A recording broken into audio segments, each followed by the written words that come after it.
ప్రభునందు ప్రియమైన వారులారా, మనకు టీ బ్రేక్ ముందుగా కావడంతో మనం కాస్త ప్రశాంతంగా ప్రభు నామాన్ని సంకీర్తన చేయడానికి, దైవ సందేశం వినడానికి ప్రభు మనకి ఇచ్చిన ఈ సమయాన్ని బట్టి ప్రభుకి ఎంతగానో స్తోత్రాలు చెల్లిస్తూ ఉంటున్నా. మరి ఈరోజు కార్యక్రమాలని ఎక్కడ ఎటువంటి ఇబ్బంది లేకుండా ప్రారంభం నుంచి ఇంతవరకు చక్కగా ప్రభు నడిపించినందుకై ప్రభుకు కృతజ్ఞతలు. మరి ఈ చలిలో కూడా మీరు ఎంతో ప్రయాసంతో దేవుడు ఈ సంవత్సరం అంతా చేసిన, అంటే గత సంవత్సరం చేసిన మేలులను బట్టి దేవుని స్తుతించాలని, మనమంతా సహవాసం చేయాలని ఎంతో ఆశతో మీరందరూ కూడా చేరి వచ్చారు. సహజంగా ఆ పగలు మన ఎండ ఇబ్బంది పెడుతుంది, రాత్రి మనం చలి ఇబ్బంది పెడతారు.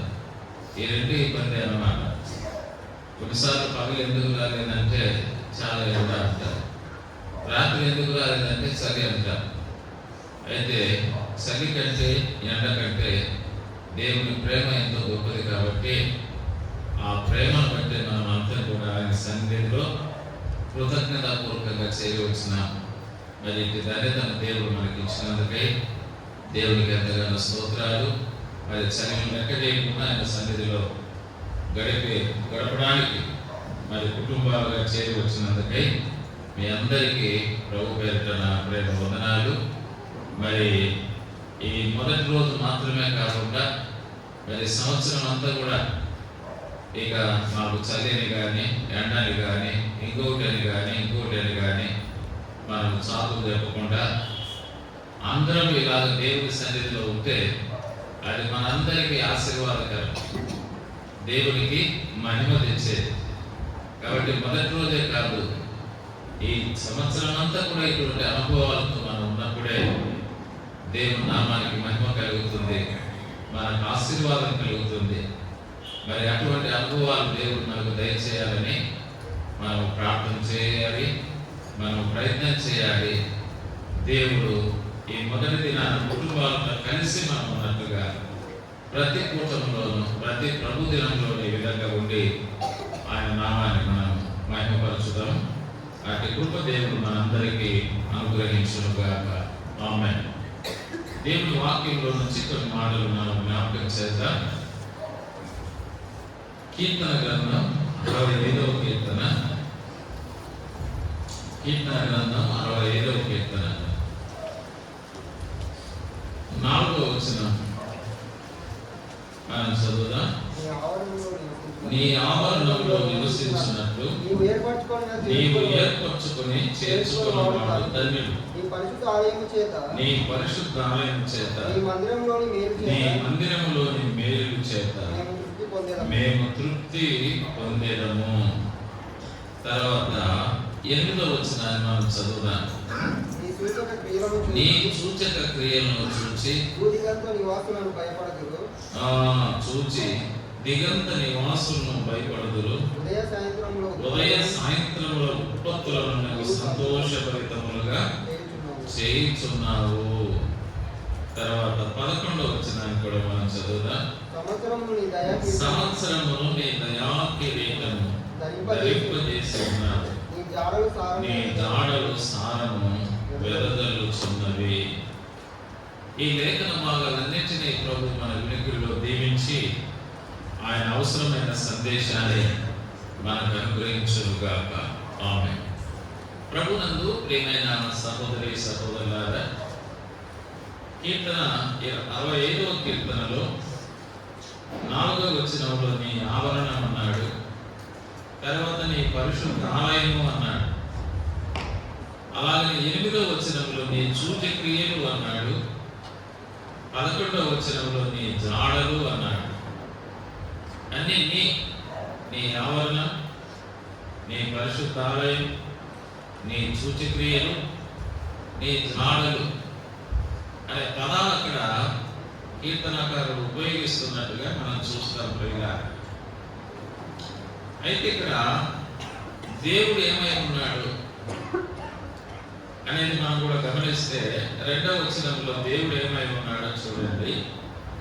ప్రార్థన ఆలకించువాడా సర్వ శరీరులు నీ యొద్దకు వచ్చేదరు.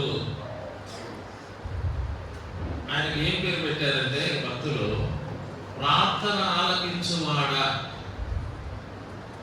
కొన్నిసార్లు మేము ఎక్కడికైనా ప్రార్థన చేయడానికి పోతే ప్రార్థన చేసే వాళ్ళు వచ్చినారు అంటారు. ప్రార్థన చేసే వాళ్ళు వచ్చారు. కొన్నిసార్లు ప్రార్థన చేసే అంకులు వచ్చినాడు, లేదా ప్రార్థన చేసే తాత వచ్చినాడు అని చెప్తా ఉంటారు. ఇంకా కొన్నిసార్లు చూస్తే ఆమె తాత వచ్చినాడు అని చెప్తా ఉంటారు. మనం చూస్తే లేదా ఆమె అంకులు వచ్చినాడు అని చెప్తా ఉంటారు. అలా పిల్లలు చెప్పే మాటలు మేము వింటా ఉంటాం అప్పుడప్పుడు. ఇక్కడ దేవుని గురించి ఏం చెప్తా ఉన్నాడు భక్తుడు? ప్రార్థన ఆలకించువాడు. అంటే దేవుని యొక్క ముఖ్యమైన విశేషమైన అనుభవం. ప్రార్థన ఆలకించువాడా సర్వ శరీరులు ఎందుకు వచ్చేది. అసలు దేవుని దగ్గరికి మనం అందరం ఎందుకు వస్తున్నాం చెప్పండి? ఎందుకు వస్తా ఉన్నాం దేవుని దగ్గరికి? ఎందుకు వస్తా ఉన్నాం దేవుని దగ్గరికి? మిక్సర్ ప్యాకెట్ టీ ఇస్తారని. మిక్సర్ ప్యాకెట్ టీ అందరికీ ఉంటాయి మన ఇళ్ళలో కదా. దానికోసం మనం వచ్చేది. ఇదేమంటే మనం అలసిపోకుండా ఉండడానికి ఒక రిఫ్రెష్ కోసం, అంతవరకే. దేనికోసం మనం అందరం వచ్చేది? ఆయన మన ప్రార్థన ఆలకించేవాడనే వస్తారు మనం, అంతే. ఈ ప్రపంచంలో చాలా మంది దేవతలు అనబడే వాళ్ళు ఉన్నారు. వాళ్ళు ఏమి చేయలేదంటే వాళ్ళు ప్రార్థన ఆలకించలేదు. ఎందుకు వాళ్ళు ప్రార్థన ఆలకించలేదంటే అసలు వాళ్ళు దేవుళ్ళు కాదు కాబట్టి. బైబిల్ అని చెప్పేది. మనుషులు ఏం చేశారంటే దేవుని తయారు చేసుకున్నారు. దేవుడు మనుషులు తయారు చేశాడు. మనిషిని ఎట్లా తయారు చేశాడు? దేవుడు మట్టిని తీసుకున్నాడు, వారి నాసికారంధ్రంలో దేవుడు జీవవాయువు ఊదితే నరుడు ఏమన్నాడంటే జీవాత్మ అయ్యాడు. దేవుడు మనుషులను తయారు చేస్తే మనుషులు ఎవరిని తయారు చేసుకున్నారంటే దేవుళ్ళను దేవతలను తయారు చేసుకున్నారు. కొంతమంది మట్టితో తయారు చేశారు, కొంతమంది వెండితో తయారు చేశారు, కొంతమంది బంగారంతో తయారు చేశారు, కొంతమంది చెక్కతో తయారు చేశారు. వాళ్ళకు ఉన్నటువంటి ప్రజ్ఞను బట్టి అలా తయారు చేసుకున్నారు.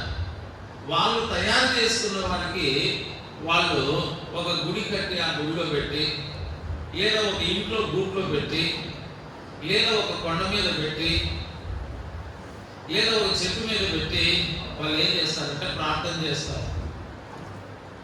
మనకు పాత నిబంధనలో ఏలియా కాలంలో 450 మంది బయలు ప్రవక్తలు ఉన్నారు. ఆ తర్వాత అషారదేవి ప్రవక్తలు ఉన్నారు. వారికి ఏలియాకు ఒక పెద్ద సవాల్ వస్తారు. మీరు పూజిస్తున్నటువంటి బయలు దేవుడు అయితే మీరు చేసే ప్రార్థన ఆలకించాలి. నేను పూజిస్తున్నటువంటి యెహోవా దేవుడు అయితే ఆయన ప్రార్థన ఆలకించాలి. ప్రార్థన ఆలకించేవాడు దేవుడు అవుతాడు. చూడండి, ఏ ఛాలెంజ్ అంటే ప్రార్థన ఆలకించేవాడే దేవుడు అవుతాడు. కాబట్టి మీరు 450 మంది ఉన్నారు కదా, మెజార్టీ మీరే ఉన్నారు కదా, కాబట్టి ముందుగా మీరే ప్రార్థన చేయడం మీ బయలుకి అని చెప్తాడు. అప్పుడు వాళ్ళందరూ ఏం చేస్తారంటే బయలుకు ప్రార్థన చేస్తారు. 450 మంది మెజారిటీ పీపుల్స్ ప్రార్థన చేస్తారు. బయలా బయలా బయలా. వాళ్ళు ఎంత ప్రార్థన చేసిన బయలు విన్నాడు. ఎందుకంటే బయలు తయారు చేస్తుంది ఎవరంటే వీళ్ళే. వినకపోతే ఏం చేస్తారంటే కొరడాలతో కొట్టుకుంటారు. కొరడాలతో కొట్టుకున్నా వినడు. కత్తులతో కోసుకుంటారు. కత్తులతో కోసుకున్నా వినడు. ఉంటే కదా వినడానికి, ఉంటే వింటాడు. లేని వ్యక్తికి ప్రార్థన చేస్తే వాళ్ళు ఎట్లా వింటారు? కాబట్టి ప్రపంచం అంతా మెజారిటీ పీపుల్స్ అంతా ఎవరికి ప్రార్థన చేస్తున్నారంటే లేని వాళ్ళకు ప్రార్థన చేస్తున్నారు. వాళ్ళు సృష్టించుకున్న వాళ్ళకు ప్రార్థన చేస్తున్నారు. మనమైతే ఎవరికి ప్రార్థన చేస్తున్నాం అంటే మనను సృష్టించిన దేవుడికి మనం ప్రార్థన చేస్తున్నాం. అది వారికి మనకున్న తేడా. మెజారిటీ పీపుల్స్ వాళ్ళు తయారు చేసుకున్న దేవుళ్ళకు ప్రార్థన చేస్తే, ఈ మైనారిటీ పీపుల్స్ ఎవరు ప్రార్థన చేస్తున్నారంటే మనల్ని సృష్టించిన సృష్టికర్త అయిన దేవుడికి మనం ప్రార్థన చేస్తాం. అందుకే ఇక్కడ కీర్తనాకారుడు ఏం పేరు పెట్టాడంటే, నువ్వు ప్రార్థన ఆలకించేవాడవయ్యా. సజీవుడైతే కదా ఆలకించేది, జీవం లేనివి ఎలా ఆలకిస్తాయి? ఆలకించలేవు కదా. కాబట్టి మనం ప్రార్థన చేస్తున్న దేవుడు ఎవరంటే సజీవుడు. ఇదిగో నేను మృతుడనైతిని, యుగ యుగములు సజీవుడనై ఉన్నాను అన్నాడు. మృతుడు కాదు ఆయన, ఆయన సజీవుడు. కాబట్టి మన ప్రార్థనలు ఏం చేస్తాడంటే ఆలకిస్తాడు. అందుకే ఆయనకు పెట్టబడిన పేరు ఏంటంటే ప్రార్థన ఆలకించువాడా సర్వ శరీరులు నీ యొద్దకు వచ్చేదారు. ఎందుకు సర్వ శరీరులు వస్తున్నారంటే ఆయన యొద్దకు ఎన్ని ఆటంకాలు కలగజేసినా, ఎన్ని ఇబ్బందులు కలగజేసినా ఆయన ఎందుకు వస్తున్నారంటే ఆయన మా ప్రార్థన ఆలకించే దేవుడు. పాత నిబంధనలో కూడా ఇశ్రాయేలీయులు ఐగుప్తులో ఉన్నప్పుడు చాలా కష్టాలలో ఉన్నారు, చాలా ఇబ్బందుల్లో ఉన్నారు, చాలా ఇరుకులో ఉన్నారు. ఐగుప్తు వారికి ఒక ఇనప కొలిమి లాంటిది అన్నమాట. ఒక భారమైనటువంటి దాసత్వాన్ని అనుభవిస్తూ ఉన్నారు. అప్పుడు వాళ్ళు ఏం చేశారంటే దేవునికి ప్రార్థన చేశారు, మొరపెట్టారు. దేవుడు వారి ప్రార్థన ఆలకించాడు. మనం చూస్తాం. ఓ ప్రియమైన దేవుని బిడ్డ, నీ జీవితంలో కష్టాలు ఉన్నాయా, కన్నీళ్లు ఉన్నాయా, ఇరుకులు ఉన్నాయా, ఇబ్బందులు ఉన్నాయా?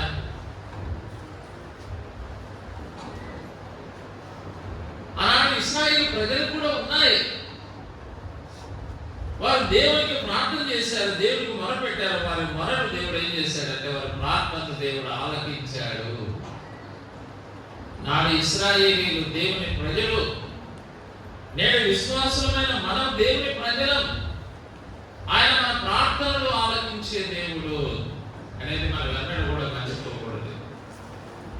నా మాట ఎవ్వరు వినరయ్యా అని కొన్నిసార్లు బాధపడుతూ ఉంటాం. ముఖ్యంగా సిస్టర్స్ ఎక్కువగా బాధపడతారు. నా మాట నా భర్త వినరయ్యా, నా పిల్లలు వినరయ్యా, నేను ఎవరు కూడా నా మాట వినరు అని బాధపడుతూ ఉంటారు కొన్నిసార్లు. కానీ మన ప్రార్థన ఆలకించేవాడు దేవుడు. ఎవరు మన మాట ఆలకించకపోవచ్చు, కానీ మన మాట ఆలకించేవాడు, మన ప్రార్థన ఆలకించేవాడు దేవుడు ఉన్నాడు అనేది మనం ఎన్నడూ కూడా మర్చిపోవద్దు. మన మాట ఎవరు ఆలకించకపోయినా, మన మొర ఎవరు ఆలకించకపోయినా ఆలకించే దేవుడు ఉన్నాడు. అందుకేనయ్యా మనం ఆయన దగ్గరికి వచ్చేది. అందుకే మనం ఆయన దగ్గరికి వచ్చేది ఊరికేగా. ఎవరు ఆలకించకపోయినా ఆలకిస్తాడు. ఆనాడు ఇశ్రాయేలీయుల ప్రార్థన ఆలకించిన దేవుడు ఈనాడు మన విశ్వాసుల ప్రార్థన కూడా ఆయన ఆలకించే దేవుడు. కాబట్టి ప్రార్థన ఆలకించువాడు ఆ సర్వ శరీరుని యొద్దకు వచ్చెదరు అంటూ 3వ వచనంలో ఏమంటున్నాడంటే నా మీద మోపబడిన దోషములు భరింపజాలనివి, మా అతిక్రమముల నిమిత్తం నీవే ప్రాయశ్చిత్తము చేయదు. ప్రార్థన ఆలకించే దేవుడు మాత్రమే కాదు, ప్రాయశ్చిత్తం చేసే దేవుడు. ప్రాయశ్చిత్తం. ప్రియమైన దేవుని బిడ్డలారా, నా మీద మోపబడిన దోషములు భరింపజాలనివి, మా అతిక్రమముల నిమిత్తం నీవే ప్రాయశ్చిత్తము చేయదు. నీవే ప్రాయశ్చిత్తం చేసేవాడు, నీవే ప్రార్థన ఆలకించేవాడు, నీవే ప్రాయశ్చిత్తం చేయవాడు కూడా నీవే. ఆనాడు ఇశ్రాయేలీయుల ప్రార్థనలు ఆలకించాడు, ఇశ్రాయేలీయులకు ప్రాయశ్చిత్తం కూడా చేశాడు. ఇశ్రాయేలీయులు ఐగుప్తులో ఉండగా మోషేను పంపించి ఇశ్రాయేలీయులందరి కోసం పస్కా బలులను ఏం చేశాడంటే దేవుడు వధింపజేశాడు. వారి పాపాలకు ప్రాయశ్చిత్తం గొర్రె పిల్లను ఆనాడు వధించాడు. గొర్రె పిల్ల వధించబడింది. ఈనాడు మన పాపాల పరిహారం నిమిత్తం లోక పాపములు మోసుకొని పోవు దేవుని గొర్రె పిల్లగా ప్రభువైన యేసుక్రీస్తు వారే ఆయన వధించబడ్డాడు. మనకు ప్రాయశ్చిత్తాంతమైనటువంటి బలి ఎవరంటే కొత్త నిబంధనలో యేసుక్రీస్తు. పాత నిబంధనలు ఇశ్రాయేలు కోసం గొర్రె పిల్లను బలిగా అర్పించారు అని వారికి ప్రాయశ్చిత్తాంతమైనటువంటి బలి. కొత్త యేసుక్రీస్తే. లోక పాపములు మోసుకొని పోవు దేవుని గొర్రెపిల్ల అని ఆయన పేరు పెట్టబడింది. బాప్తిసం ఇచ్చి యోహాను చెప్తాడు యేసు ప్రభువుని గురించి, ఇదిగో నా వెనక వస్తున్నవాడు ఎవరు అనుకుంటున్నారు మీరు? లోక పాపములు మోసుకొని పోయి దేవుని గొర్రెపిల్ల అయినా. అంటే మనందరి పాపములు పరలోకపు తండ్రి యేసుక్రీస్తు మీద మోపాడు. మనందరి కొరకు ప్రాయశ్చిత్తాత్మకమైన బలిగా క్రీస్తు యేసు వారు ఏమైనారంటే కలువరి శిలువలో ఆయన బలి అయ్యాడు. మన కోసమే ఆయన రక్తమంతా చెందించాడు, మన కోసమే ఆయన మరణించాడు, మన కోసమే సమాధి చేయబడ్డాడు, మన కోసమే మూడో దినాన ఆయన మృత్యుంజయుడై తిరిగి లేచాడు. ప్రార్థన ఆలకించే దేవుడు, ప్రాయశ్చిత్తం చేసినటువంటి ప్రాయశ్చిత్తార్థమైన బలిగా క్రీస్తు యేసు వారు అర్పించబడ్డారు. ఆయన ప్రాయశ్చిత్తం చేశారు అని మనం చూస్తాం. ఇప్పుడు ఆయన మన కోసం ప్రాయశ్చిత్తార్థమైన బలిగా ఆయన అర్పించబడిన తర్వాత మనకు కలిగిన ఆశీర్వాదాలు, ఆయన బలిలో నుంచి మనకు వచ్చిన ఆశీర్వాదాలు ఇవి. ఏవైనా ఆశీర్వాదాలు అంటే బలి లేకుండా ఆశీర్వాదం ఎక్కడ లేదు. యేసుక్రీస్తు వారి ప్రాయశ్చిత్తార్థమైన బలిలో నుంచి మనకు వచ్చిన ఆశీర్వాదాలే మనం ఇప్పుడు చదువుకున్నాం. ఏమిటి ఆశీర్వాదాలు? 4వ వచనంలో చెప్పాడు. అక్కడ ఏమన్నాడు? నీ ఆవరణంలో నివసించున్నట్టు నువ్వు ఏర్పరచుకునే వాడు ధన్యుడు. యేసుక్రీస్తు యొక్క బలియాగం ద్వారానే మనమంతా ఆయన ఆవరణంలోకి వచ్చాం. లేకపోతే ఆయన ఆవరణం లేక మనం రాలేము. మనం రాలేము. ఇక్కడికి ఎక్కడున్న వాళ్ళం ఎక్కడికి వచ్చాము? మన ప్లేస్ ఏంటి? ఒకప్పుడు మన ప్లేస్ ఇది కాదు, ఇది కాదు మన ప్లేస్. ఇది మనం ఎప్పుడైనా ఈ ప్లేస్ వస్తామని అనుకున్నామా? చెప్పండి. కీర్తన గ్రంథం 1వ కీర్తనలో మన ప్లేస్ ఎక్కడ? దుష్టుల ఆలోచన చొప్పున నడిచే వాళ్ళం, పాపుల మార్గంలో నిలిచే వాళ్ళం, అపహాసకులు కూర్చుంటే చోట మనం కూర్చుంటే వాళ్ళం. అది మన ప్లేస్. ఇది కాదు మన ప్లేస్, ఇది కాదు. ఇది నా మటుకు నేను ఎప్పుడైనా నా ఊహల్లో నా ఆలోచనలు లేదు నేను ఈ ప్లేస్ లోకి వస్తానంటే నేను ఎప్పుడు కూడా ఎక్స్పెక్ట్ చేయలేదు కూడా. నేను ఇలాగ దేవుని సంఘానికి వస్తాను, నేను ఆయన సేవకుని అవుతాను, నేను ఆయన మాటలు చెప్తాను అని నా ఆలోచనలలో ఎప్పుడు కూడా ఇది లేదు. ఇది లేదు. ఇక్కడ ఉన్న వారి ఆలోచనలలో కూడా చాలా మందికి ఇది లేదు. మన ప్లేస్ లేదు. అప్పుడు దుష్టుల ఆలోచన చొప్పున నడిచే వాళ్ళం, పాపుల మార్గంలో నిలిచే వాళ్ళం, అపహాసకులు కూర్చుండే చోట మనం కూర్చునే వాళ్ళం. అది మన ప్లేస్. రాంగ్ ప్లేస్ ఏమంది? రైట్ ప్లేస్ కాదు. రాంగ్ ప్లేస్ లో నుంచి అక్కడికి తీసుకొచ్చాడు ఆయన. రైట్ ప్లేస్ ఏం తీసుకొచ్చాడు? అదే ఆయన ఆవరణ. రైట్ ప్లేస్ ఏం తీసుకొచ్చాడు? అదే ఇక్కడ చెప్తున్నాడు, నీ ఆవరణంలో నివసించున్నట్టు నీవు ఏర్పరచుకున్న వాడు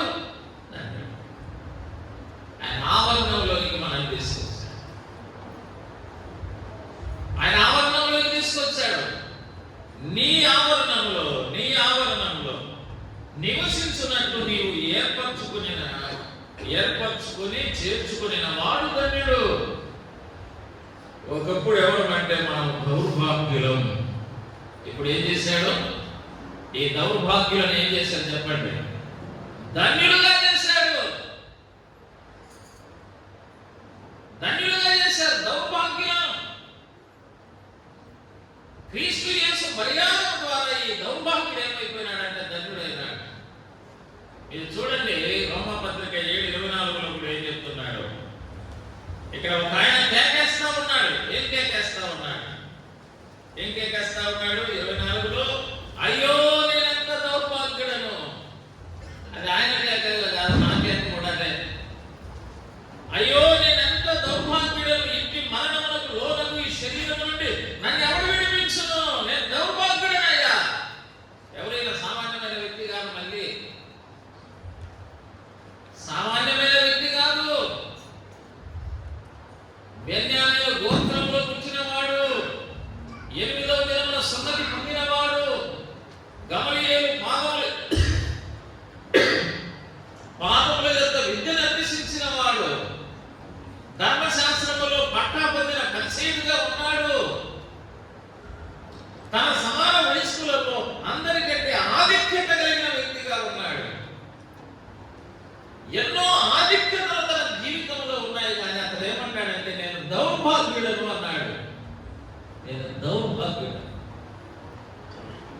మనం కూడా క్రీస్తు ప్రభువు లేకుండా ఎన్ని ఆధిక్యతలు మనం కలిగి ఉన్నా మనం ఎవరంటే దౌర్భాగ్యులమే. దౌర్భాగ్యులమే. ఎప్పుడైతే యేసు క్రీస్తును నమ్మామో ఈ దౌర్భాగ్యుడు ఏమైనాడంటే ధన్యుడైనాడు. దౌర్భాగ్యుడు ఏమైనాడు? ధన్యుడైనాడు. కారణం ఏమిటి అంటే ఈ దౌర్భాగ్య స్థితి నుంచి ఆయన మనల్ని విడిపించాడు. అయ్యో నేను ఎంత దౌర్భాగ్యుడని, ఇంటి మరణమునకు లోతునకు ఈ శరీరం నుండి నన్ను ఎవడు విడిపించునని అన్నవాడు ఇప్పుడు ఏమంటున్నాడు 8వ అధ్యాయం 1వ వచనంలో, కాబట్టి ఇప్పుడు క్రీస్తు యేసునందు ఉన్న వారికి ఏ శిక్ష లేదు, క్రీస్తు యేసునందు జీవమునిచ్చు ఆత్మ యొక్క నియమము పాప మరణ నియమము నుండి నన్ను విడిపించెను. నన్ను ఏం చేశాడు? ఎవరు విడిపిస్తాడు? నేను దౌర్భాగ్యులని కేక వేసిన వాడు ఇప్పుడు క్రీస్తు యేసు పాప మరణ నియమం నుండి నన్ను విడిపించాడు. ఆయన పాప మరణ నియమము నుండి మనల్ని విడిపించాడు కాబట్టి ఆయన ఆవరణలోకి వచ్చారు. మనం పాపములో ఉంటే మనం ఆయన ఆవరణలోకి వచ్చే వాళ్ళము.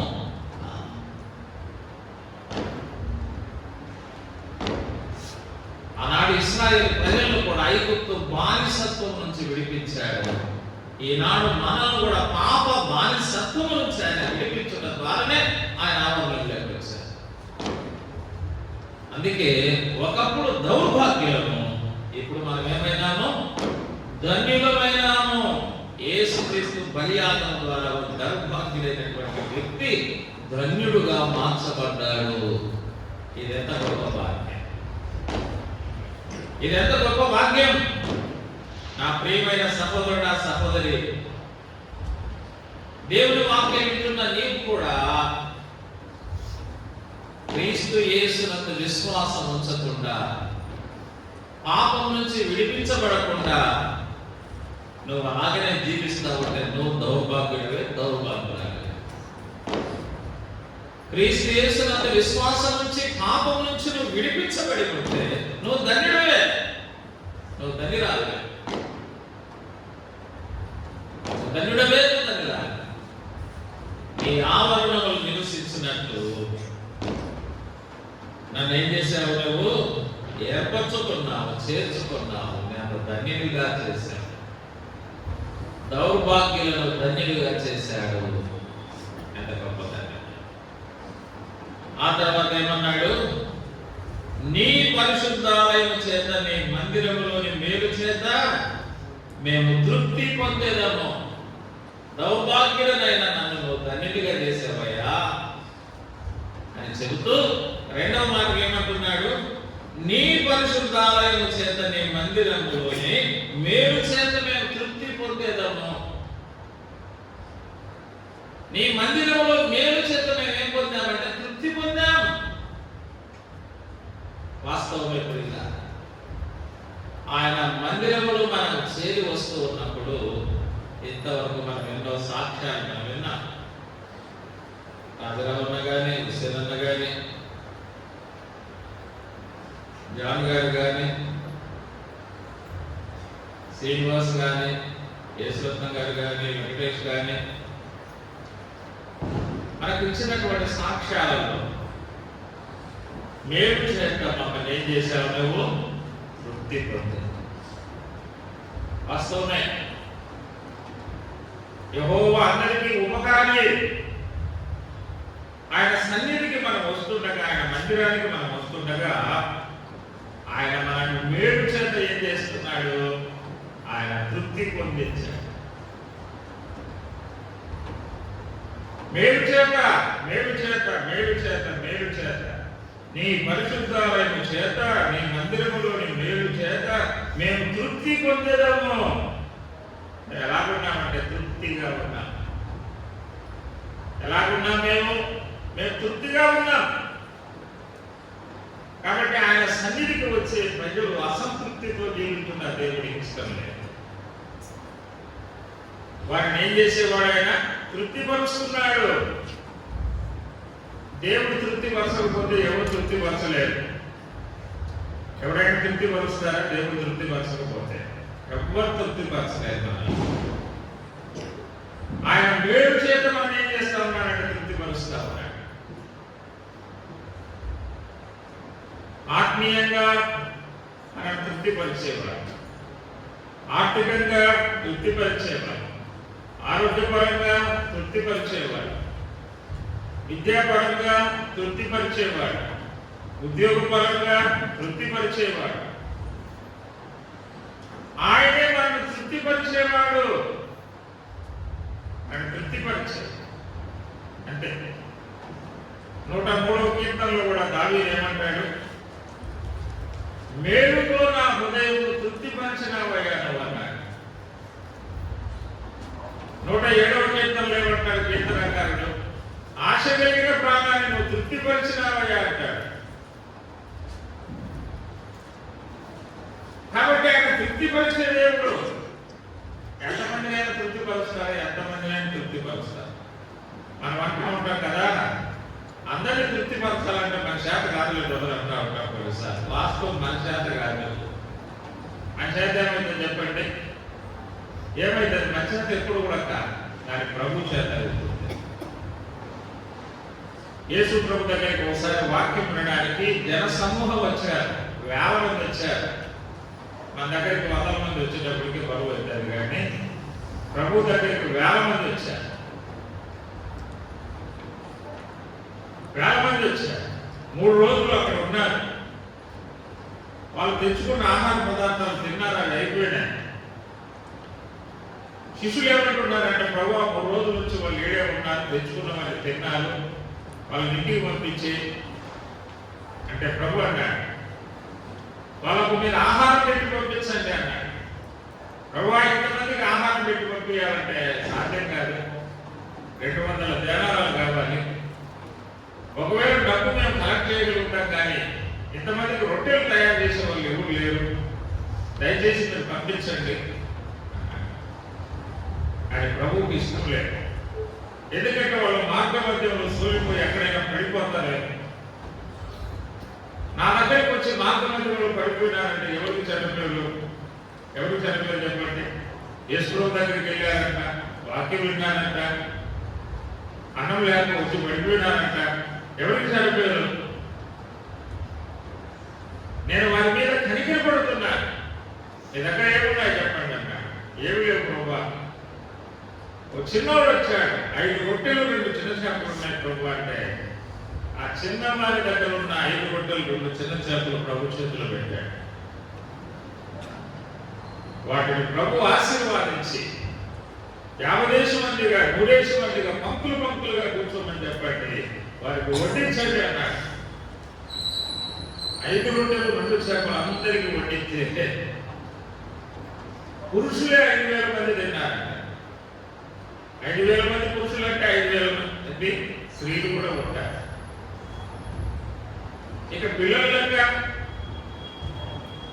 మరి ఫ్యామిలీ ఇద్దరున్న ఇప్పుడున్నటువంటి పరిస్థితుల ప్రకారంగా అప్పుడంతా డజన్ 1 డజనే ఉండేవాళ్ళు అన్నమాట. అట్టిపల్ల పిల్లల మాత్రమే ఉండేవాళ్ళు. ఇప్పుడు ఒకరు లేక ఇద్దరే మనకు బరువు అయిపోయింది. ఏమనంటే ఫ్యామిలీ ప్లానింగ్ అంటున్నాం. అది ఫ్యామిలీ ప్లానింగ్ ఏం కాదు, అది చేత కాదా చేతులు ఎత్తేసినాం అని చెప్పలేము. మనం ప్లానింగ్ ఏముంది ఇక్కడ. పాక్స్ గారు దైవ సేవకుడు ఎవరైనా ఆపరేషన్ చేయించుకుంటే ఆయన ఒప్పుకోడు. ఎందుకు ఒప్పుకోవడం తెలుసా? మీకు ఉద్యోగం ఇచ్చి తీసుకుంటున్నాం లేదా? తీసుకుంటాం. ప్రమోషన్ ఇచ్చి తీసుకుంటాం లేదా? తీసుకుంటాం. ఒక ఇల్లు ఉంటే 4 ఇల్లు ఇచ్చి తీసుకుంటారా లేదా? తీసుకుంటాం. 1 ఎకరా భూమి ఉంటే 4 ఎకరాలు తీసుకుంటారా? తీసుకుంటాం. కానీ పిల్లలు మాత్రం ఇవన్నీ ఎవరు ఇచ్చినారంటాం? ఇవన్నీ ఎవరు ఇచ్చినారంటాం? మిగతా ఎవరు ఇచ్చిందంటాం? ఉద్యోగం ఇచ్చింది దేవుడు, ప్రమోషన్ ఇచ్చింది దేవుడు, ఇల్లు ఇచ్చింది దేవుడు, పొలం ఇచ్చింది దేవుడు, వాహనాలు ఇచ్చింది దేవుడు, సంతానం ఇచ్చింది కూడా ఎవరు?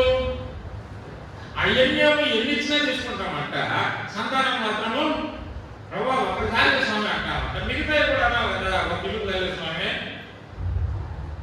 అని చెప్తావా, ఒక చేత బట్టలు కాదులే స్వామి అని చెప్తావా, ఒక కులం ఉంటుంది చాలే స్వామి అంటావా. అయ్యేమో కావాలా కావాలా కావాలా, దేవుడి ఇచ్చంటే మనం ఎందుకు వద్దలేదు, దేవుడి ఇచ్చంటే మనం ఎందుకు వద్దలేదు అంట. కానీ పిల్లల దగ్గర ఉంటున్నప్పుడు ఏమంటామంట, అవి మనమే ప్లాన్ చేసుకుంటామంట. అంటే దేవుడు ఇచ్చేదాన్ని మనం ఏం చేస్తామంట, అటగిస్తామంట. అని పాక్స్ గారు వ్యతిరేకించారు. గర్భఫలం అనేది దేవుడు ఇచ్చే బహుమానం. నువ్వెవరు నాకు వద్దని చెప్పడానికి, నీకేం హక్కు ఉంది నాకు వద్దని చెప్పడానికి? నీకు హక్కు లేదు, నీకు అధికారం లేదు, దేవుడు ఇచ్చేది అని చెప్తాడు. విజయవాడలో దేవసాయ మంత్రులు మా దగ్గరికి వచ్చారు కదా, పెద్ద ఆయన 8 మంది కూతుర్లు 3 కొడుకులు 13 మంది. చూడండి, ఆయన ఇదే మాట, అరే గర్భఫలం దేవుడు ఇస్తామంటే మనం ఎందుకు వద్దాయని. దేవుడు గర్భఫలం ఇచ్చేటప్పుడు ఆ గర్భఫలానికి ఏం కావాలని దేవుడు ఇస్తారు కదా. మూతి పెట్టాడంటే ముద్ద పెడతాడు కదా. మనకు మూతి పెడతాడని తెలుసు కానీ ముద్ద పెడతాడని నమ్మకం లేదు. మూతి పెట్టినాడని లేదు నమ్మకం కానీ ముద్ద పెడతాడని నమ్మకం లేదు. ముద్ద మనం మేము పెట్టాల్సింది వస్తుంది అనుకుంటాం. మూతి ఇచ్చింది ఆయన, ముద్ద ఇచ్చింది కూడా ఆయన. ఆ నమ్మకంతో వాళ్ళు ఇచ్చారు. 11 మంది పీజీలు చదివారు, వెళ్ళి సెటిల్ అయినారు. ఇండియన్ క్రిస్టియన్ అని రాపించారు సవాల్ ఆయన. ఇండియన్ క్రిస్టియన్ అని రాపించిన పిల్లలు బీసీసీ కూడా కాదు, ఓసీ ఇండియన్ క్రిస్టియన్ అంటే. అందరూ ఏ స్థాయిలో ఉన్నారంటే ఉన్నతమైన స్థాయిలో ఉన్నారు. వాళ్ళు అనుకునే స్థాయిలో లేరు, ఇచ్చే స్థాయిలో వచ్చేసినారు. మనకి ఏం లేదంటే చాలాసార్లు ఆ విశ్వాసం లేక మనం ఏం చేస్తూ ఉంటాం, ఒకరిద్దరున్న వాళ్ళకే మనం తిప్పలు పడతా ఉంటాం. వల్ల వాళ్ళని చదివించుకోలేం, వాళ్ళని ప్రయోజనం చేసుకోలేం. ఎట్లుంటుంది మన పరిస్థితి అంటే, దేవుడు ఇస్తా ఉంటే మనం మిగతావి వద్దనకుండా తీసుకున్నప్పుడు సంతానం ఎందుకు తీసుకోవాలని ఆయన ప్రశ్నిస్తాం. వాస్తవమే, మనం ఆలోచన చేస్తాం. అది ఆలోచన చేసినప్పుడు వాస్తవం. కాబట్టి ప్రియమైన దేవుడు పెట్టాలి. అయితే మనం అది ట్రాఫిక్ కాదు కానీ అది అవసరాన్ని బట్టి నేను మాట్లాడాను. అక్కడ 5,000 మంది పురుషులు, 5,000 మంది స్త్రీలు, వారి పిల్లలు, కనీసం అంటే ఒక 20,000 మంది, దాదాపుగా 1,000 మంది అక్కడ భోజనం ఎలా తిన్నారని రాయబడిందంటే, వారు తృప్తిగా భుజించి అన్నాడు. అంటే 8,000 మంది ఉన్నా వాళ్ళు తృప్తిగా తిన్నారంట. మనం ఏమనుకుంటామంటే, ఇంతమందికి మనం పెట్టలేము అని మనం అనుకుంటాం. ఒకసారి మోషే దేవుడి దగ్గరికి పోయి ఏడుస్తాడు. ఏమని ఏడుస్తాడంటే, దేవా, ఓ దేవా, వీళ్ళందరూ మాకు మాంసం కావాలంటున్నారు, వీళ్ళందరికీ నేను మాంసం ఎక్కడి నుండి తెచ్చిపెట్టాను? అప్పటికే ఇశ్రాయేలీయులు ఎంతమంది అయినారంటే 20 లక్షల మంది అయినారు. 20 లక్షల మందికి నేను మాంసం ఎక్కడి నుండి తెచ్చిపెట్టానని దేవుడి దగ్గర అడుగుతాడు. అప్పుడు దేవుడు ఒక మాట అంటాడు, మోషే, యెహోవా బాహుబలం తక్కువైనదా అంటాడు. నువ్వు ఇంతమందికి మాంసం పెట్టడానికి నీకు శక్తి లేకపోవచ్చు, కానీ ఇంతమందికి మాంసం ఇవ్వడానికి నాకు శక్తి లేదనుకున్నావా అన్నాడు. మనం ఎట్లా అంచనా వేసుకుంటామంటే, నాకు శక్తి లేదు అనుకుంటాం, కానీ దేవునికి శక్తి ఉందని మాత్రం నమ్మం. మనకు శక్తి లేదు వాస్తవమే, అని ఎవరికి శక్తి ఉంది? దేవునికి శక్తి ఉంది. మాకు శక్తి లేదు, మాకు శక్తి లేదు నాయన, మాకు శక్తి లేదు నాయన, మాకు శక్తి లేదు నాయన. ఎవరికి శక్తి ఉందిరా అని మనం నమ్ముకున్న దేవునికి ఏమున్నది? శక్తి. ఇదిగో నేను సర్వశక్తి గల దేవుడను, యెహోవాకు అసాధ్యమైనది ఏమైనా ఉన్నదా?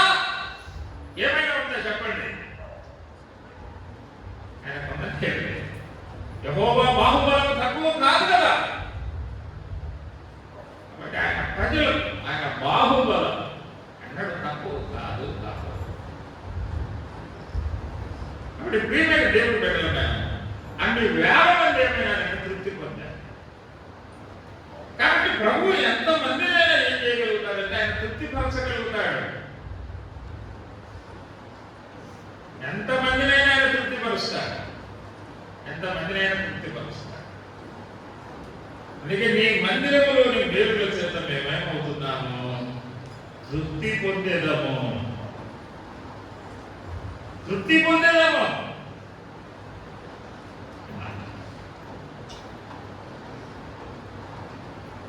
కాబట్టి దేవుడు లేనప్పుడు మన జీవితాలు ఎలా ఉన్నాయంటే అసంతృప్తితో ఉన్నాయి. ఎప్పుడైతే మనము ఆయన ప్రజలుగా చేయబడ్డామో అప్పుడు మనం తృప్తిగా బ్రతుకుతున్నాం.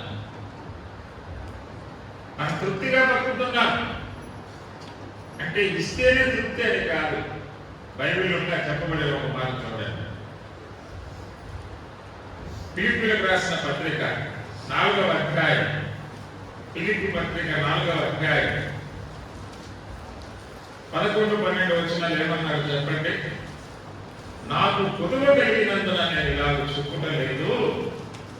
నేను ఏ స్థితిలో ఉన్నానో ఆ స్థితిలో సంతృప్తి కలిగి ఉండా నేర్చుకొని ఉన్నాను అన్నాడు. నేను దీన స్థితిలో ఉండలేదు, సంపన్న స్థితిలో ఉండలేదు, ఆకలితో ఉండలేదు, కడుపు నిండి ఉండుట ఎరుగుదు, సమృద్ధితో ఉండగలుగును, ఏటితో ఉండగలుగును. అంటే దేవుడు నాకు ఏ స్థితి ఇచ్చినా ఆ స్థితిలో నేను సంతృప్తి కలిగి ఉంటాను. కొన్నిసార్లు తృప్తి అంటే మనకు కావలసినవన్నీ మనం అనుకున్నవన్నీ ఇస్తేనే మనకు తృప్తి అని కాదు. దేవుడు మనకు ఏ స్థితిని ఇచ్చినా ఆ స్థితిలో మనం తృప్తిగా ఉంటాం. అదే దేవుడి ప్రజల యొక్క భాగ్యం అంటారు. మనం కోరుకున్న కోరికలని తీస్తే తృప్తి అని కాదు. దేవుడు మనకు ఏ పరిస్థితిని ఇచ్చినా ఆ పరిస్థితిలో మనం ఏమై ఉంటామంటే తృప్తి కలిగే ఉంటాం. తృప్తి కలిగే ఉంటాం. నేను ఏ స్థితిలో ఉన్నానో ఆ స్థితిలో నేను ఏమై ఉన్నానంటే సంతృప్తి కలిగి ఉండ నేర్చుకొని ఉన్నాను అన్నాడు. ఆయన సంపన్న స్థితిలో ఉన్నవాడు, సమృద్ధిలో ఉన్నవాడు, కడుపు నిండి ఉన్నవాడు. ఆ తర్వాత సంపన్న స్థితి పోయి దీన స్థితి వచ్చేది, సమృద్ధి పోయి లేని వచ్చేది, కడుపు నిండి ఉండే పోయి ఆకలితో అలమటించాడు. అయినా కూడా ఏమై ఉన్నారంటే సంతృప్తి కలిగి ఉన్నాడు. కాబట్టి దేవుడి సన్నిధికి మనం వచ్చేటప్పుడు దేవుడు ఏ స్థితి ఇచ్చినా ఆ స్థితిలో మనం ఏమై ఉంటామంటే సంతృప్తి కలిగి ఉంటాం. ఇది గొప్ప భాగ్యం. ఇతరులకు ఉండేటంటే మనకిస్తే తృప్తి కలిగి ఉంటామని కాదు. మనకి ఏమి ఇచ్చినాడో దాంతోనే మనం తృప్తి కలిగి ఉంటాం. అదే భక్తి జీవితం అంటారు. వాళ్ళకు ఉండేటంటే నాకు ఇస్తే నేను తృప్తి కలిగి ఉంటాను అనేది కాదు భక్తి జీవితం. మనకి ఏమి ఇచ్చాడో దాంతో మనం తృప్తి కలిగి ఉంటామే, అదే భక్తి జీవితం అవుతుంది. కాబట్టి ఆయన ఏం చేస్తున్నాడు? నీ ఆవరణంలో చేర్చుకొని నన్ను ధన్యులు చేశావు. నీ మందిరంలో మేలులతో చేత నన్ను తృప్తిపరిచినావయ్యా. నన్ను తృప్తిపరిచావు. నేను అసంతృప్తి లేకుండా చేశావు, నన్ను తృప్తిపరిచావు అని చెప్పాడు. ఆ తర్వాత ఏమన్నాడు? ఇదే కీర్తన 65వ కీర్తనలోనే నీ ఆవరణం అన్నాడు, నీ మందిరం అన్నాడు. నీ ఆవరణంలో ధన్యులు చేశావు, నీ మందిరంలో తృప్తిపరిచావు అని చెప్తూ ఇంకేమంటున్నాడు? 8వ వచనం, నీ సూచక్రియలు చూచి దిగంత నివాసులు భయపడు. నీ సూచక్రియ నువ్వేం చేశావు? నీ సూచక్రియలు చేశావు.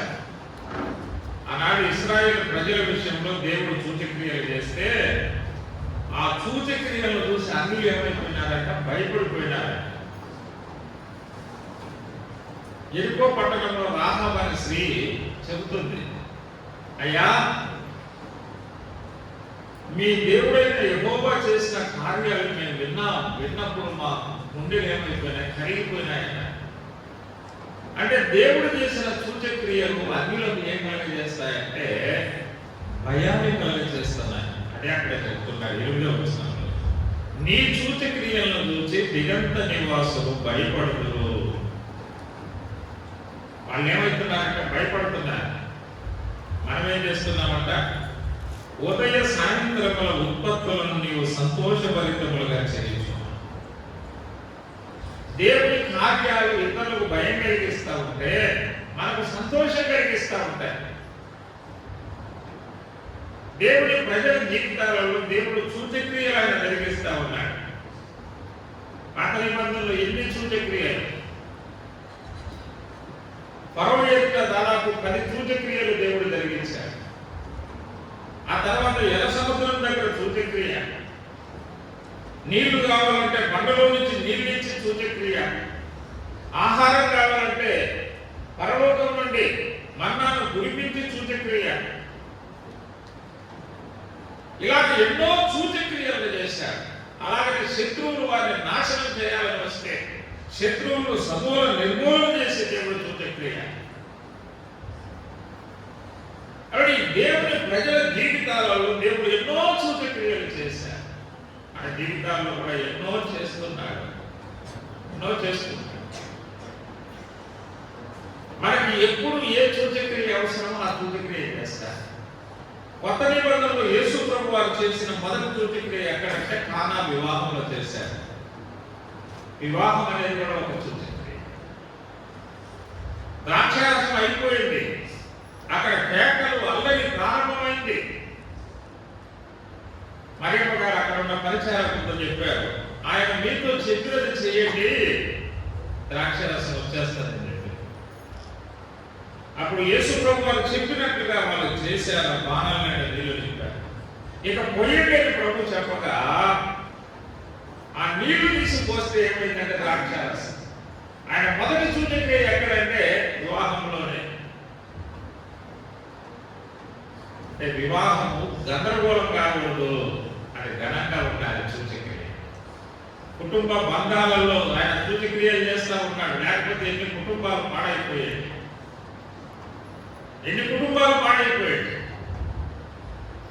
ఆ ద్రాక్షారసం లేకపోతే ఏమైపోతుంది, అక్కడ పాడైపోతుంది. మనకు వ్యక్తిగత జీవితంలో సూచక్రియ, మన కుటుంబంలో సూచక్రియ, మన సంఘాలలో సూచక్రియ ఎన్నో చేస్తున్నాడు ఆయన చేయకపోతే వ్యక్తిగత జీవితం బాగుండదు. ఆయన సూచక్రియ లేకపోతే మన కుటుంబాలు బాగుండవు. ఆయన సూచక్రియ లేకపోతే మన సంఘాలు కూడా బాగుండవు. ఆయన చేస్తున్నాడు అని చెప్పాడు. అవి ఇతరులకు భయం కలిగిస్తున్నాయి, మనకేం కలిగిస్తున్నాయి అంటే సంతోషం కలిగిస్తూ ఉన్నాయి. ఆయన మందిరంలో మనకు సంతృప్తి ఉన్నది, ఆయన కార్యాలు మనకు సంతోషం కలిగిస్తున్నాయి. ఆయన కార్యాలు ఏం కలిగిస్తున్నాయి? సంతోషం. ఆయన కార్యాలు మనకు సంతోషం కలిగిస్తాయి. ఆ మాటలే మన కీర్తన గ్రంథంలో కూడా చెప్పాడు. ఇదే కీర్తనలో 90 కీర్తన అనుకుంటా, 90వ కీర్తనలో చెప్తాడు. 92వ కీర్తన చూడండి, మొదటి 4 వచనం. యెహోవాను స్తుతించుట మంచిది, మహోన్నతుడా నీ నామమును కీర్తించుట మంచిది. ఉదయమున నీ కృపను, ప్రతి రాత్రి నీ విశ్వాసతను, 10 తంతుల స్వర మండలముతోను గంభీర ధ్వని గల సితారతో ప్రచురించుట మంచిది. ఎందుకనగా యెహోవా నీ కార్యం చేత నీవు నన్ను సంతోష పరచుచున్నావు, నీ చేతి పనులను బట్టి నేను ఉత్సహించుతున్నాను. నీ కార్యం చేత నన్ను సంతోషపరుస్తున్నాను. అంటే దేవుని కార్యాలు, మన వ్యక్తిగత జీవితాల్లో దేవుని కార్యాలు, మన కుటుంబాల్లో దేవుని కార్యాలు, మన సంఘాల్లో దేవుని కార్యాలు, చదువుల్లో దేవుని కార్యాలు, ఉద్యోగాలలో దేవుని కార్యాలు, వివాహ విషయాల్లో దేవుని కార్యాలు, గృహ నిర్మాణాలలో దేవుని కార్యాలు, ఎన్నో కార్యాలు ఆయన చేస్తున్నాడు. ఎన్నో కార్యాలు చేసి మనం ఏం చేస్తున్నాడు? సంతోషపరుస్తూ ఉన్నాడు. దేవుడు కార్యం చేయకపోతే మన సంతోషంగా ఉండాలి. కూడా నేను ఆ కార్యం చేసినా, నేను ఆ కార్యం చేసినా అనేది కాదు. దేవుడు మన కార్యాలను చేస్తా ఉన్నాడు. ఆయన సూచక కార్యాలు చేస్తున్నాడు. ఆయన కార్యములు మనకి ఏం కలిగిస్తున్నాయి? సంతోషిస్తున్నాం. ఆయన చేతి గుణాలను బట్టి మనం ఏం చేస్తున్నాం అంటే ఉత్సహించుతున్నాము అన్నాడు. ఉత్సహించుతున్నాం. ఆ తర్వాత 11వ వచనానికి రండి. సంవత్సరమును నీ దయా కిరీటము ధరింపజేసి ఉన్నావు, నీ దాడలు సారం వెదజల్లుచున్నవి. నీ ఆవరణం, నీ పరిశుద్ధాలయం, నీ సూచక్రియలు, నీ జాడలు అన్నాడు. నీ జాడలు.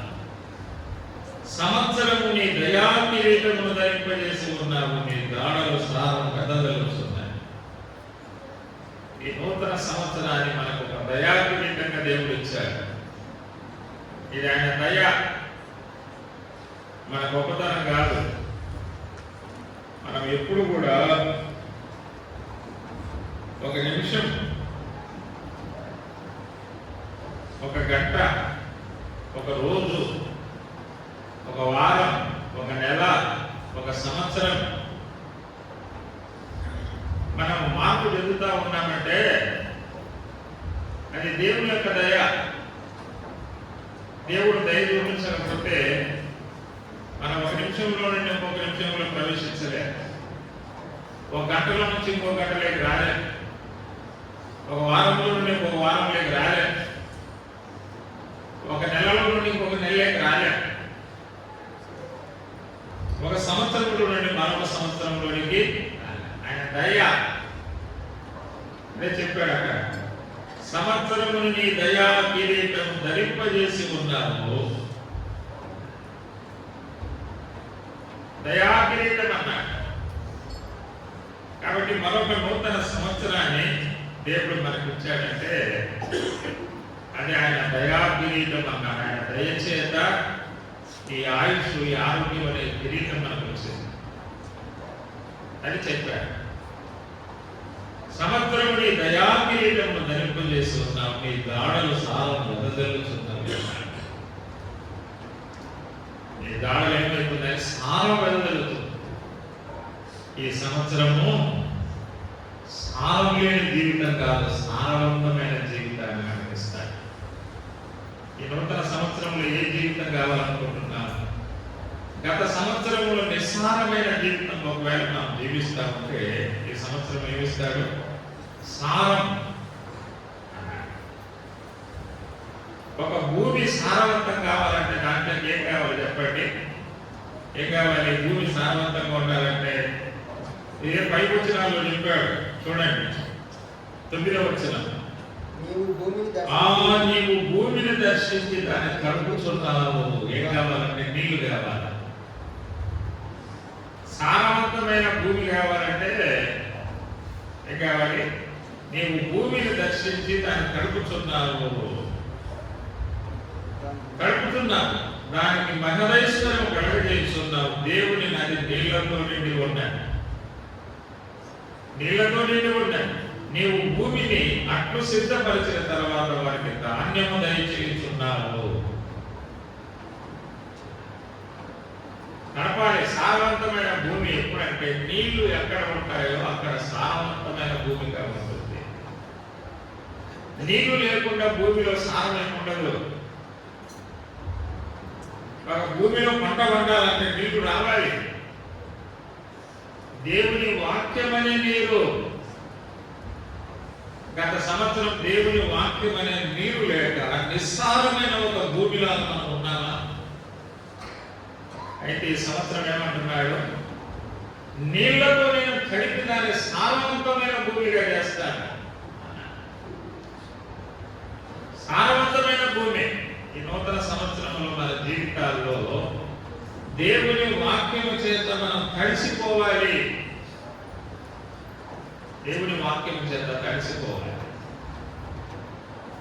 అసలు మనకు సంఘ కూడికలు దేనికోసం చెప్పండి? దేనికోసం? పని పాటు లేక మనం పెట్టుకోలేదు. అపోస్తలుల బోధ, సహవాసం, రొట్టె విరుచుట, ప్రార్థన చేయడం ఇవన్నీ కూడా దేనికంటే మనము దేవుని వాక్యం చేత తడపబడుతూ సారవంతమైన భూమిగా మనం ఉండాలి. నిస్సారమైనటువంటి భూమి మనకు అవసరం లేదు. ఎవరైనా భూములు కొనుక్కోవాలంటే ఏ భూమి కావాలంటారంటే మాగాణి భూములు కావాలి మాకు అంటారు. అంటే నీళ్లు వచ్చే భూములు కావాలి, నీళ్లు వారే భూములు కావాలి. ఎరి భూములు మాకు ఉందంటారు చూడండి. ఏ భూమి కావాలి? ఎలి భూమి మాకు. ఎలి భూమికి ఉన్న విలువ నీళ్లు కలిగినటువంటి భూమికి ఉన్న విలువలో ఏమొస్తుంది? తేడా వస్తుంది. దాని విలువలో కూడా తేడా వస్తుంది. ఇది ₹1,00,000 ఎక్కడ అయితే అది ₹10,00,000 పోయింటుంది. సారవంతమైన భూమి విలువైనది కాబట్టి అందుకే దేవుని వాక్యం చేత మనం కడపబడుతూ ఒక సారవంతమైన భూమిగా ఈ నూతన సంవత్సరంలో అది చెప్పాడు. సారవంతమైన నీ దాడలు సారం ఏమవుతుందంటే వెదజల్లుచున్నవి అన్నాడు. వెదజల్లుతున్నాయి. నిస్సారమైన భూములు ఒక సారవంతమైన భూమిగా తయారవుతుంది. తర్వాత అడవి భూములు ఏమైపోతున్నాయి? సారం చిలకరించుతున్నాయి. బీడు భూములు ఏమైతున్నాయంటే సారం చిలకరిస్తున్నాయి. గత సంవత్సరం ఒక బీడు భూమి మాదిరి. బీడు భూములు ఏమేమి ఉంటాయి చెప్పండి? అన్ని ముళ్ళ చెట్లన్నీ మొలిచి ఉంటాయి బీడు భూములలో. దాన్ని ఉపయోగించకపోతే ఏమైందంటే నాకు ముళ్ళ చెట్లన్నీ పెరుగుతాయి. బీడు భూములు బీడు భూములుగా మనం గమనిస్తాం. ముళ్ళ చెట్లు ఎక్కువగా ఉంటాయి బీడు భూములలో. మళ్ళీ అప్పుడప్పుడు తీసుకువెళ్ళి ప్రొక్కులు తీసుకెళ్ళి దాన్ని పీకేస్తూ ఉంటారు. అట్లా భూమిని వదిలిపెడితే ఎట్లా మళ్ళీ దానికి విలువ పోతుందని ప్రొక్కులు తీసుకెళ్ళి దాన్ని చేస్తూ ఉంటారు. కొన్నిసార్లు మనం బీడు భూములుగా ఉండదు అని చెప్పాడు. ఈ నూతన సంవత్సరం అడవి బీడులు సారము చిలకరించు అంటే నీళ్ళలో కడపబడతా ఉన్నాయి. సారము చిలకరించిన ఒక భూమి లాగా మనం తయారు కావాలి. అలాగ తయారు చేస్తానంటాడు దేవుడు. తర్వాత కొండలు ఆనందమును నడికట్టును ధరించుకొని ఉన్నవి అన్నాడు. ఆనందమును నడికట్టును కొండల అనుభవం, నడిచిన భూమి అనుభవం సారవంతమైన భూమి. కొండలు కొండలు అన్నాడు. ఆనందమును నడికట్టుగా ధరించుకొని ఉన్నది. పచ్చిక పట్టు మందలను వస్త్రం వలె ధరించి ఉన్నది. కొండ ప్రాంతంలో పచ్చిక బాగుంటుంది అన్నమాట. అందుకే చాలా మంది గొర్రెల కాపర్లు ఏం చేస్తారంటే ఆ కొండ ప్రాంతానికి తీసుకెళ్లి తమ గొర్రెలు లేదా తమ పశువులను అక్కడ మేపుకొని వస్తారు. అంటే పచ్చిక ఎక్కడ ఉంటుందో అక్కడికి వెళ్తాయి మందలు. మనకు పచ్చిక దొరికేస్తారు. పచ్చిక దొరికేస్తాం ఇది అని చెప్పాడు. పచ్చిక కోసం మనం పశువులు ఏ విధంగా వెళ్తాయో మనము కూడా దేవుని వాక్యం అనే గడ్డి కోసం మనం రావాలి. దేవుని వాక్యం అనే గడ్డి కోసం పశువులను గడ్డి కోసం ఎంతో దూరం తీసుకెళ్తారు. మనం చూస్తే కాపలు ఎంతో దూరం తీసుకెళ్ళిపోతూ ఉంటారు. కొన్నిసార్లు పోతే వారాలు నెలలు కూడా రాదు. కారణం ఏంటంటే ఎక్కడ పచ్చికుంటే అక్కడికి తీసుకెళ్తారు. అందుకే 23వ కీర్తన చెప్పాడు కదా, పచ్చిక కలిగిన బయళ్ళలో నన్ను పరుండ శాంతికరమైన జలముల యొద్ద నన్ను నడిపిస్తున్నాడు అని చెప్పాడు. కొండలు దేని చూపిస్తున్నాయంటే పచ్చికలు చూపిస్తా ఉన్నాయి. పచ్చికలు చూపిస్తా. కాబట్టి పశువులకు గడ్డి ఉంటేనే అవి పాలిస్తాయి, అవి ఈపుతాయి, ఆ యజమానికి సంతోషం కలిగజేస్తాయి అని చెప్పాడు. నీళ్లు ఉన్న భూమి ఏమి ఇస్తుంది అంటే ధాన్యం ఇస్తుంది. పచ్చిక ఉన్నటువంటి కొండలు ఏమిస్తాయంటే పచ్చికనిస్తాయి. పచ్చికనిస్తాయి. ఆ తర్వాత ఏం చెప్తున్నాడు? లోయలు సస్యములతో కప్పబడి ఉన్నాయి, అన్ని సంతోషంతో చేయుచున్నవి అన్ని గానం చేస్తున్నాయి. లోయలన్నీ కూడా గానం చేస్తున్నాయి, సంతోషగానం చేస్తావు. లోయలు, కొండలు, బీడు భూములు అన్నీ కూడా సంతోషిస్తా ఉన్నాయి. ప్రియమైన దేవుని బిడ్డలారా, మన ఒక సారవంతమైన భూమిగా ఆయన తయారు చేస్తున్నాడు. గత సంవత్సరం నిస్సారమైన జీవితాన్ని మనం జీవిస్తూ ఉన్నామా? నిస్సారం, సవి లేదు, సారం లేదన్నట్టుగా మనం బ్రతికామా? దేవుని వాక్యం అనే నీరు చేత తడపబడుతూ సారవంతమైన భూమిలాగా, పంటనిచ్చే ఒక భూమిలాగా, పచ్చికనిచ్చే ఒక కొండలాగా, సస్యముల చేత నింపబడినటువంటి లోయలాగా మిమ్మల్ని నేను చేస్తాను. మొదటి సంవత్సరం సారవంతమైన భూమిలాగా చేస్తాను, పచ్చికతో ఉన్న కొండలాగా మిమ్మల్ని చేస్తాను, సస్యములతో నింపబడిన లోయలాగా మిమ్మల్ని చేస్తాను. మీ జీవితాలలో ఏమిస్తాను? సంతోషంతోని దుఃఖం పోగొడతాను, మీకు సంతోషం దయచేస్తాను, సంతోషం దయచేస్తాను. నిస్సారమైన భూమిలో సంతోషం లేదు, పచ్చిక లేని కొండల ద్వారా మనకు సంతోషం లేదు, సస్యశ్యామలంగా లేని లోయల ద్వారా మనకు సంతోషం లేదు. వీటన్నిటిలో దేవుడు ఏం చేస్తారన్నాడంటే నాకు తీసుకొస్తారు. నిస్సారమైన భూముల్లో సారవంతమైన భూములుగా మారుస్తారు.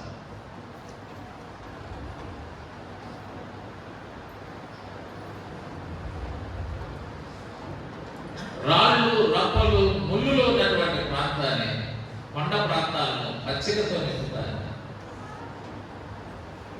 లోయలను సస్యములతో నింపుతాను, సంతోషంతో, ఆనందంతో, ఆనంద గానం అక్కడ చేస్తాను, ఆనందం ఇస్తాను. కాబట్టి ప్రియులారా, నూతన సంవత్సరానికి ప్రభు మనకు దయాదీయంగా సారవంతమైనటువంటి భూమి లాంటి అనుభవాలు, పచ్చికతో నిండిన కొండ లాంటి అనుభవాలు, సస్యములతో నింపబడిన లోయ లాంటి అనుభవాలు దేవుడు మనకు ఇవ్వాలని ఆశిస్తున్నాడు. దేవుడు మనకు ఇవ్వాలని. ఇక్కడ 3 అనుభవాలు. ఒకటి, భూమి అది మైదాన ప్రాంతాన్ని చూపిస్తుంది, కొండ అది ఉన్నత ప్రాంతాన్ని చూపిస్తుంది, లోయ అది ఏ ప్రాంతాన్ని చూపిస్తుంది? తగ్గు ప్రాంతాన్ని మనం చూపిస్తుంది. ఇక్కడ 3 అనుభవాలు. ఒకటి లోయ, ఒకటి మైదానం, ఒకటి కొండ. ఈ 3 అనుభవాలు. మైదానంలో ఏముంటుందంటే భూమి, కొండల ప్రాంతాలు, రాళ్ళు, రప్పలు. లోయ అయితే ఇంకా రకరకాలైనవి మనం కనపడతాము. ఈ 3 అనుభవాలు. మైదాన ప్రాంతం దేని చూపిస్తుందంటే సమభూమి, అంటే బ్యాలెన్స్ జీవితాన్ని చూపిస్తారు. లోయ ప్రాంతం దేని చూపిస్తుందంటే దీనత్వాన్ని చూపిస్తుంది. కొండ ప్రాంతం దేని చూపిస్తుంది అంటే ఉన్నత ప్రాంతాన్ని చూపిస్తుంది. అంటే ముందు మనం లోయలో నుంచి ఎక్కడికి రావాలి? మైదానంలోకి రావాలి. మైదానంలో నుంచి ఎక్కడికి రావాలి? కొండ మీదకి రావాలి. కొండ మీదకి రావాలి. లోయ అది తగ్గింపు జీవితాన్ని చూపిస్తూ ఉంది. మన ప్రభు అయిన యేసుక్రీస్తు వారు కూడా ఆయన పరలోకంలో ఉన్న దేవుడై ఉండి ఆయన మానవుడుగా భూమి నిర్వహించాడు, దిగి వచ్చాడు. అది ఆయన దీనత్వాన్ని చూపిస్తుందని లోయ. లోయ ఆయన దీనత్వాన్ని చూపిస్తున్నది. అలాగనే మైదాన ప్రాంతంలో యేసు ప్రభు వారు నడిచి అనేక 3.5 సంవత్సరాలు ఆయన నడిచి ఆయన తిరిగి అనేక మందికి సువార్త ప్రకటించినట్టుగా మనం చూస్తాం. మైదాన ప్రాంతం ఆయన సువార్త ప్రకటించాడు. అనసారి అలాగనే కొండ అని చూస్తే యేసు ప్రభు ఆయన గొల్గొతా కొండ మీద మనందరి కొరకు ఏం చేశారు? శిక్ష వేశారు. మనందరి కొరకు యేసుక్రీస్తు వారు గొల్గొతా కొండ మీద ఆయన శిక్షను అనుభవించాడు. ఆయన దీనత్వాన్ని చూస్తాము, లోయ మైదానం ఆయన మానవత్వాన్ని చూస్తాము, కొండ ఆయన దైవత్వాన్ని మనం చూస్తాము. ఆయన దైవం. తండ్రి మీరేమి చేస్తున్నారు? మీరు ఎదురు వీరిని క్షమించమని తండ్రికి ఆయన ఆత్మను అప్పగించారు. ఈయన నిజంగా దేవుని కుమారుడు అని ఆయన చూసుకోవాలి. అది క్రీస్తు ప్రభు యొక్క దైవత్వాన్ని కూడా ఆయన చూపిస్తున్నారు. ప్రియమైన దేవుని బిడ్డలారా, మనం క్రీస్తు నిమిత్తము తగ్గించుకునే వారంగా ఉంటాం. అది లోయ. అలాగనే మైదానాలకు క్రీస్తు కొరకు మనం ఫలించే వారంగా ఉంటాం. కొండ అనుభవం క్రీస్తు ప్రభు చేత మనం హెచ్చించబడే వారంగా ఉన్నాం. తగ్గించుకునే వారంగా ఉన్నాం. ప్రభు కొరకు పనిచేసే వారంగా ఉన్నాం. ప్రభు చేత మనం హెచ్చించబడే వారంగా మనం ఉన్నాం.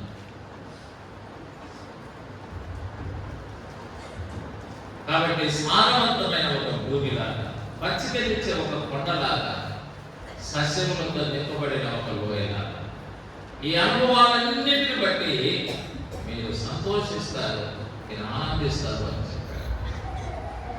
కాబట్టి మనకు సంతోషభరితమైన జీవితాన్ని మనకు ఇవ్వబోతున్నాం. ఈ నూతన సంవత్సరాన్ని మనకు దయాకిరీటంగా ఇచ్చుండగా, ఈ నూతన సంవత్సరంలో ఆయన నూతనమైన ఆనందము,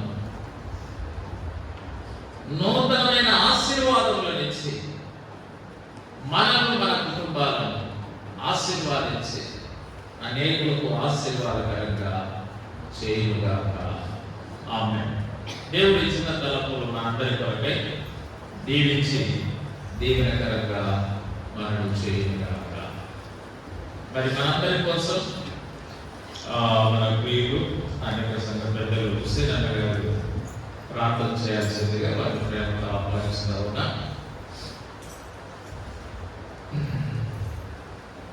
ఆ తర్వాత యవనస్తులు మనకు ఒక స్కిట్ వేస్తారు. దయచేసి ఆ స్కిట్ మీరందరూ కూడా తిలకించాలని ప్రేమతో పనులు చేస్తూ ఉంటున్నాను.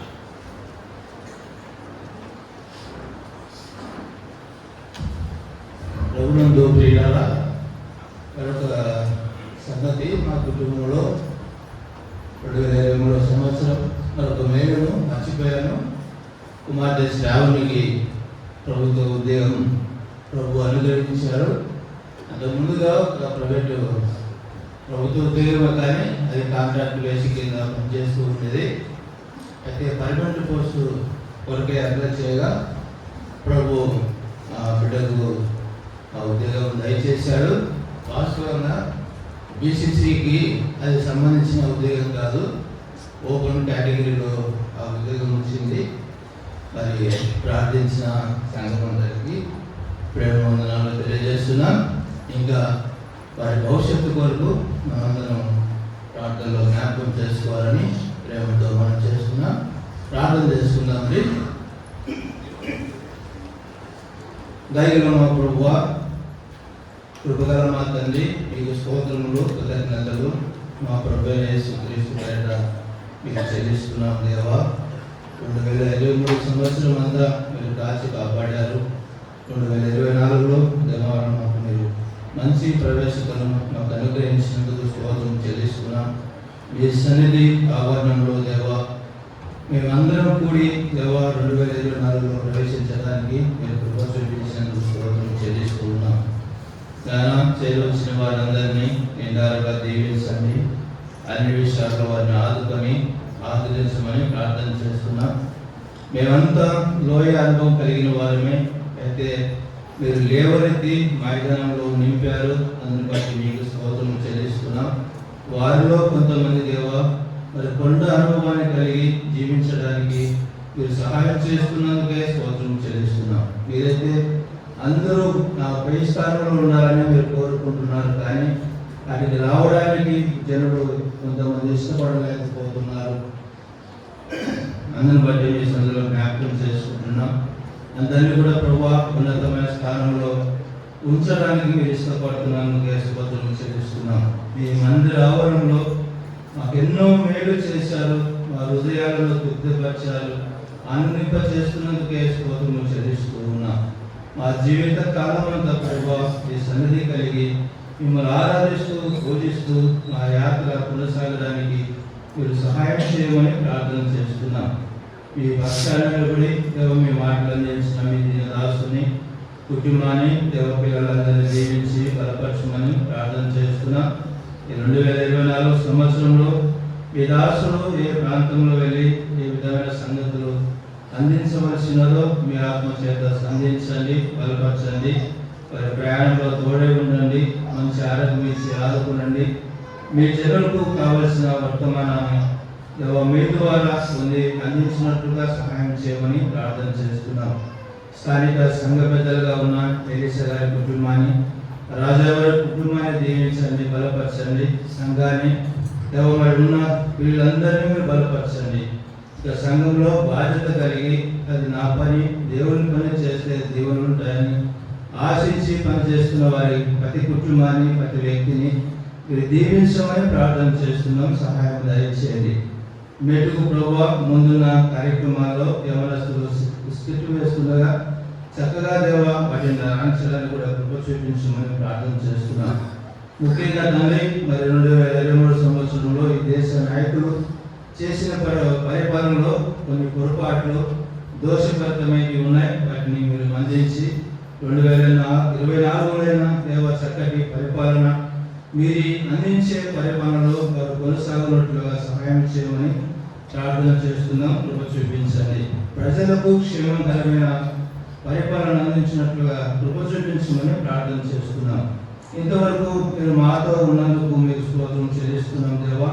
మరి 2024 మొదటి దినం నుంచి ఈ సంవత్సరం చివరి వరకు దేవా మీ కృప చేత సంఘంలో ఉన్న పిల్లలందరినీ మీరు భద్రపరిచి ఆదుకోమని, ఆధ్యాత్మికంగా దేవ అభివృద్ధిలోకి తీసుకురామని సమస్తము మీ అదృష్టాలకు అప్పగించుకుంటూ మా ప్రాణప్రియుడు రక్షకుడైన క్రీస్తు యేసు పేరిట అడిగి వేడుకొంటున్నాం తండ్రి. ఆమేన్.